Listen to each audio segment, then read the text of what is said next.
Well, I will say the choir sounded amazing this morning. Thank you. If you heard me singing, I love to tell the story. It's a much better version, isn't it, EDK, than my version. I can promise you. But thank you. That was beautiful. Join me in prayer. God, as we share in this message this morning, as we remember our story, we ask that you would open our hearts, our minds, our spirits, that you would renew us, inspire us to return into the world, remembering the story of your love.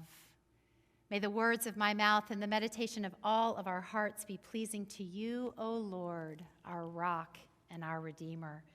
Amen.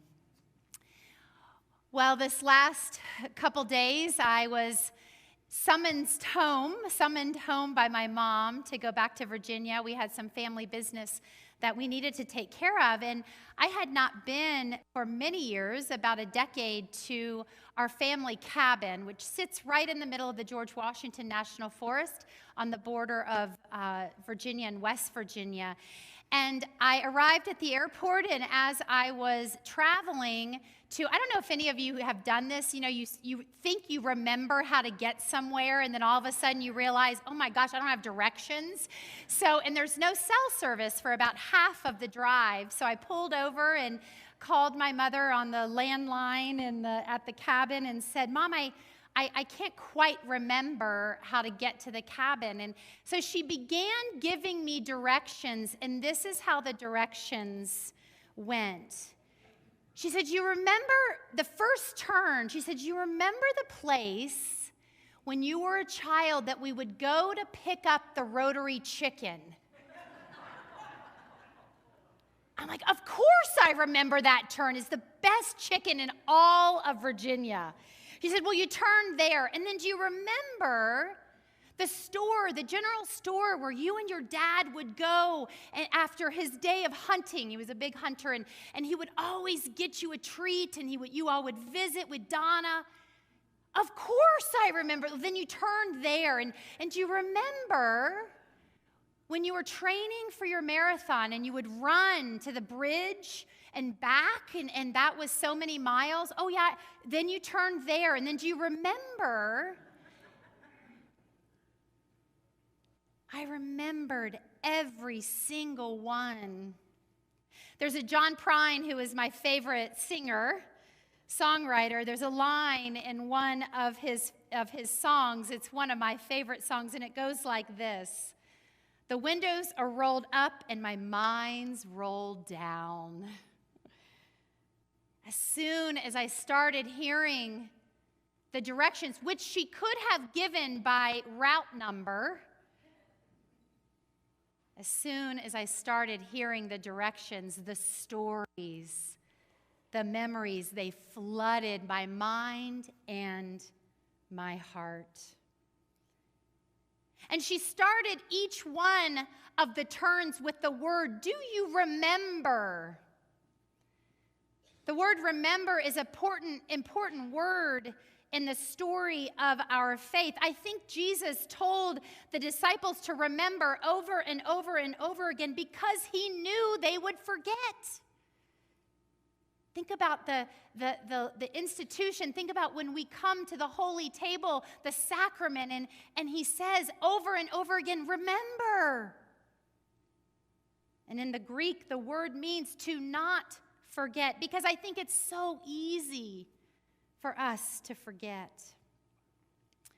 Well, the next several weeks, it is the time in the church known to those of us who are inside church or inside baseball, if you will, who like to do church talk. It's known as our stewardship campaign. Lock the doors, someone. Don't run.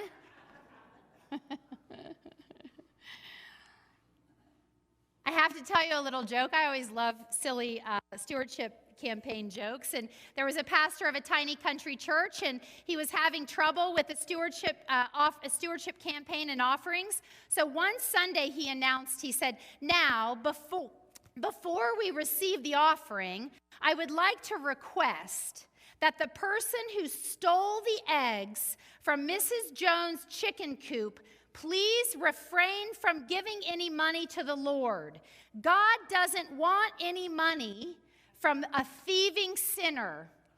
That morning, the offering plate was passed, and for the first time ever, everybody gave. I might try that, Rod. We'll see. Yeah, well. But here's what I want to tell you. I really do. It's really important for me to say this up front when we talk about money in the church, when we talk about giving. I do not believe in using manipulation. I do not believe in using tricks for people to give. I don't even believe in bad theology in trying to make people give to this church. But I do believe that each one of us have an opportunity to be reminded of the abundance in our lives. And so over the next few weeks, we're going to remember our stories. And I hope on November 5th, you will consider giving to the ministries of the church financially, of your time, of your talents. And so that will be as we make our way. And I'm using the hymn, I Love to Tell Our Story, over the next several weeks. We're going to take a stanza each week to just read and sing and remember the stories of God's love. One of the fun things about being home was being with my family, and they always love to sort of ask, what are you preaching on, and what are you going to, my nieces will say, preach to us, and then they promptly, as soon as I start, they walk away. But I was telling them about this hymn.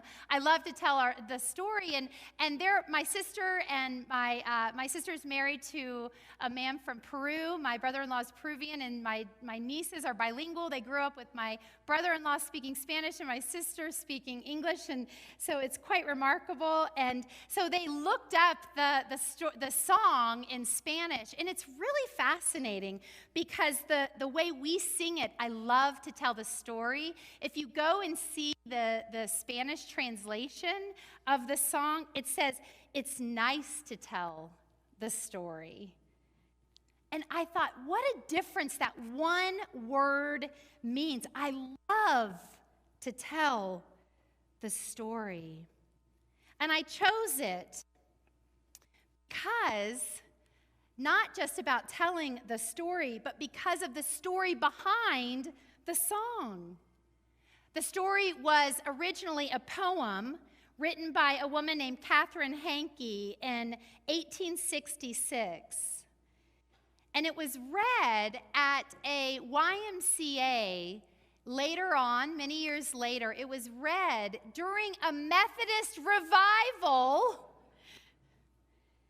And it was read to inform people's faith. What's really remarkable about the story of the woman who wrote this poem that was turned into a hymn is her faith informed how she lived her life. As she would tell it and recall it as she was older, she would say, my faith in Jesus, the stories of Jesus informed how I chose to live my life. She was devoted to the poor and visiting the sick. She was devoted to justice concerns of her day, to safe conditions for workers. And she said she remembered every time she looked at this poem, she remembered the words of Jesus who said, let your light so shine. And she didn't use her words to tell the story of Jesus. She lived her life. And it told the story of Jesus' love. And so I asked myself this week, and as I was preparing for this, what is the story that we want to tell? What is the story of the Heart of Longmont? First of all, one thing that became really clear to me is we are a community of faith that takes risks. Part of our story is we take risks. Do you know that we moved locations? Who knows that? We moved. This building was moved in the 50s. The congregation had outgrown their present building on Terry Street. Now, I loved how Ann Yoder told it to me. After much study, meetings, disagreements is probably a little bit of an understatement, Ann, knowing human beings. But they purchased land, and listen to this, way out in the country, right? Think back.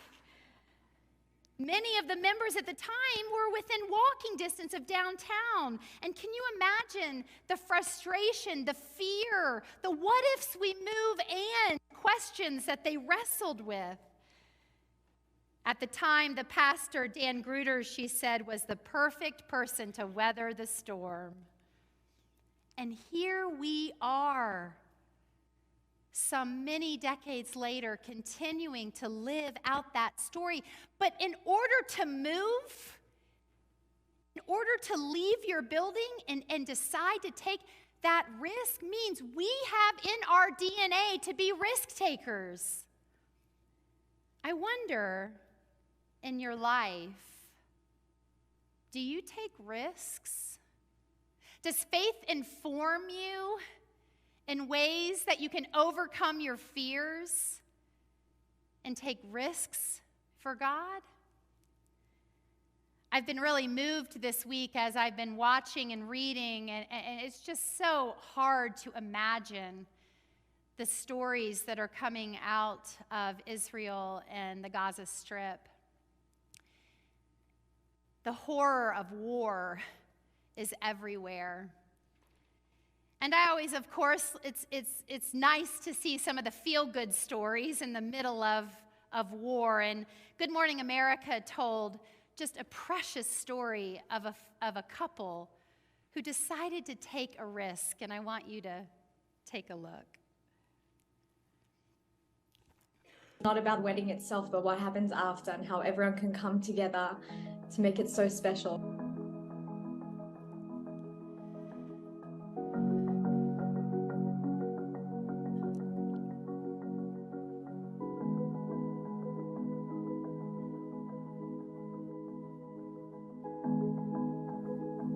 We're just doing what we feel is right, and we moved our wedding forward because we just didn't know what was going to happen in the future. And so we want to somehow all come together and bring joy to like one another. Right before it started, there were rockets, and all the wedding guests had to run and go hide in the bomb shelters. And when we were getting our hair and makeup done, every step of how a wedding would usually go was just a wake-up call, running to the bomb shelters and awaking to the reality of what is happening. And Aaron was called up to his reserve duty, so were both of his brothers. Thank God everyone managed to get out and be there just for the wedding, and then they're going back straight after. It's hard to really think about it, like less than 12 hours ago we were dancing, and then now the thought of me possibly leaving her, it's sad, but it's the reality. I think definitely a highlight for both of us and such a special and unique moment was when everyone in the community, just total strangers, came. We were outside, we were taking photos, and we thought we were just going to be walking back ourselves to the venue. And hundreds of strangers just came to dance with us and make us feel so happy, and to make each other feel a little bit more, resilient at this time and know that everything's going to be okay.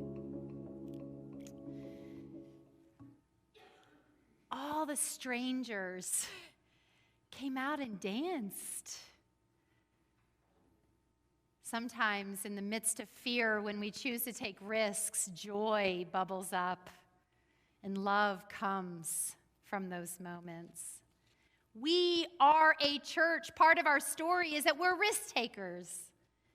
Part of our story is that we are deep in our DNA. One of the things that just astounds me every time I spend time with you, we are a church of educators, right? I want you to stand if you are able. If you, anyway, were involved as a teacher, an administrator, a retired teacher, OT, a PT, anyone, I'm just going to ask you to stand. There's just, look at this. Look at this. We are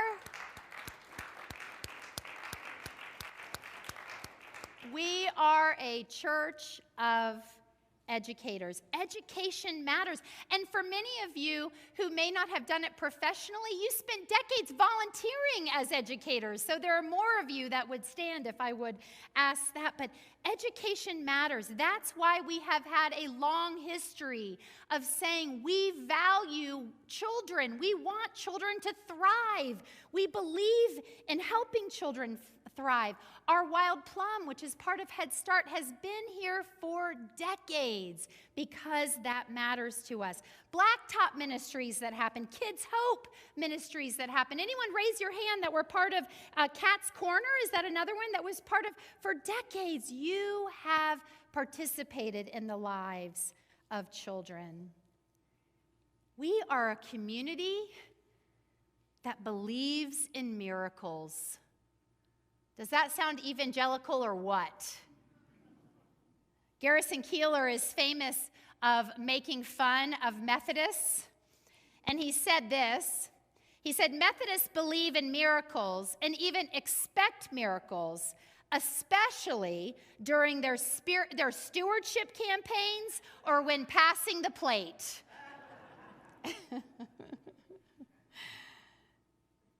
The Washington Post recently did an article that talked about how miracles can be actually hazardous to your health. And so I want to speak to this for a minute.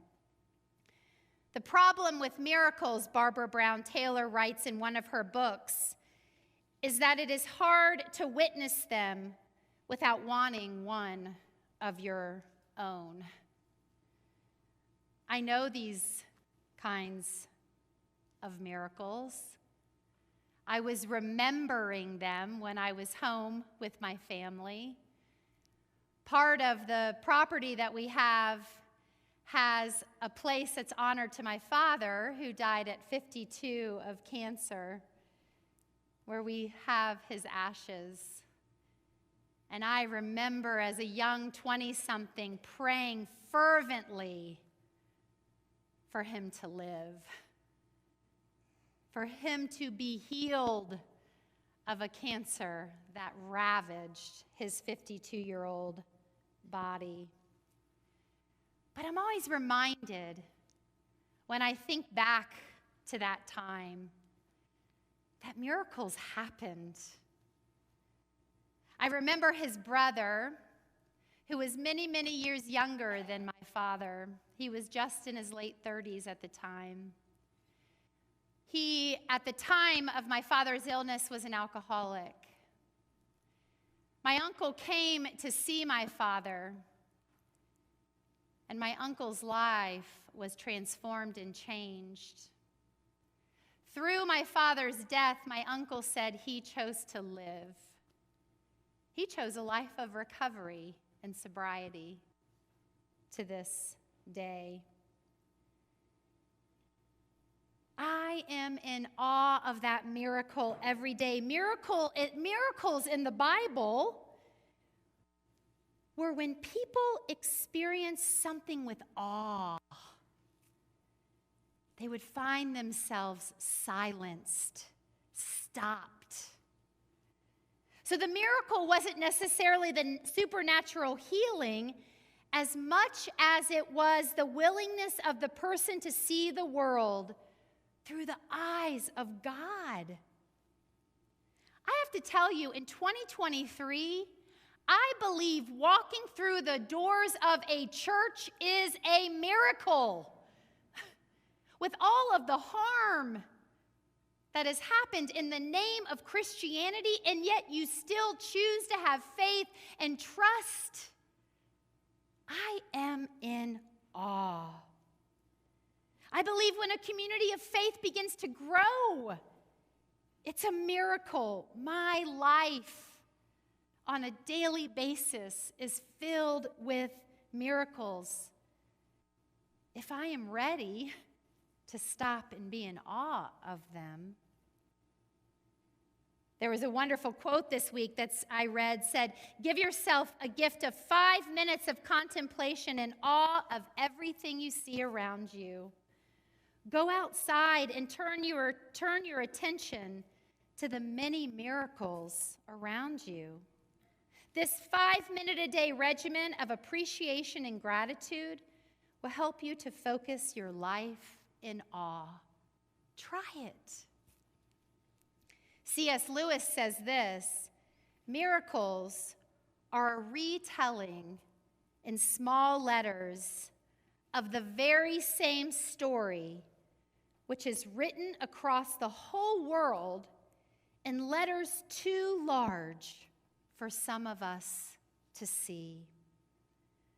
One of the miracle stories in our church is the story of the miracle window that Tricia mentioned. Now, I want, if you're able or if you're willing, I'm being disruptive this morning, but I want you to look at it because I get to look at it. So stand up if you can. If you're in the back and you're not able to, make sure before you leave today, look at that window. That is the miracle window. And I'm guessing not everyone in the congregation knows the story of the miracle window. And I want to just mention, it is up here in writing. It is framed. Linda McDaniel framed it for us up here. I hope you'll take a moment to come and read it so you can understand it in its full. But essentially, they didn't believe it was going to be finished before consecration. And the story, the short story is that it ended up making its way here. And someone looked up when they saw it and that it actually was here on the consecration day and exclaimed, "It's a miracle." And so it's been called the miracle window since. We are a church. Part of our story is that we believe in miracles. I also want to say that part of our story of faith is that we are a church that does not give up. There's a story of Florence Chadwick that I heard this last week, and she was the first person to swim between the California coastline. And she decided to attempt this 26-mile swim between the California coastline and the Catalina Island. During her swim, Chadwick traveled with a team whose job it was to keep an eye out for predators or sharks or anything and be prepared to assist in the event of an unexpected injury or fatigue or something of that nature. Roughly 15 hours into her swim, a thick fog began to set in, clouding her vision and her confidence. Her mother happened to be on one of the boats at the time as Chadwick relayed to her team that she just couldn't swim any longer. So finally, in this 26-mile swim, she said, "I've just got to call it quits." As she sat in the teetering boat, she discovered if she had just continued for another half a mile, she would have reached Catalina Island. In 1952, she finally was able to reach it. She went on and she swam the English Channel in both directions in record time. She talked about what it felt like to call it quits. And she reminded those who she was speaking to as she wrote her story, when things get hard, as they do so often in community, it's so important to push through to make it to the other side. As I was thinking of her story, I was thinking back to that pastor who helped this church move from that location to Terry Street to here. And I am guessing he at times was like Moses and just said, "God, I've had enough. I'm ready to call it quits." The same was true of the Israelis, of the Hebrew people, as they were just right outside of the promised land. They were a mile from the promised land, and they were ready to call it quits when Moses handed over leadership and he brought the people into the promised land. But it is so hard when we find ourselves in places where we just don't think it matters. And sometimes we give up too soon. And so the challenge for us is to keep swimming, keep marching. And I know that applies to many parts of life, not just the church. Where in your life do you need to keep swimming, keep marching, keep taking risks? Don't give up before the miracle happens. Finally, we are a church that believes in justice. We believe in mercy. We believe in kindness. We are a thinking church. This is all part of our story. And most importantly, you make up the story. You matter to our story, to God, to each other in the world. You are the heart of Longmont. So remember the stories of old, and remember of Jesus' love. Amen.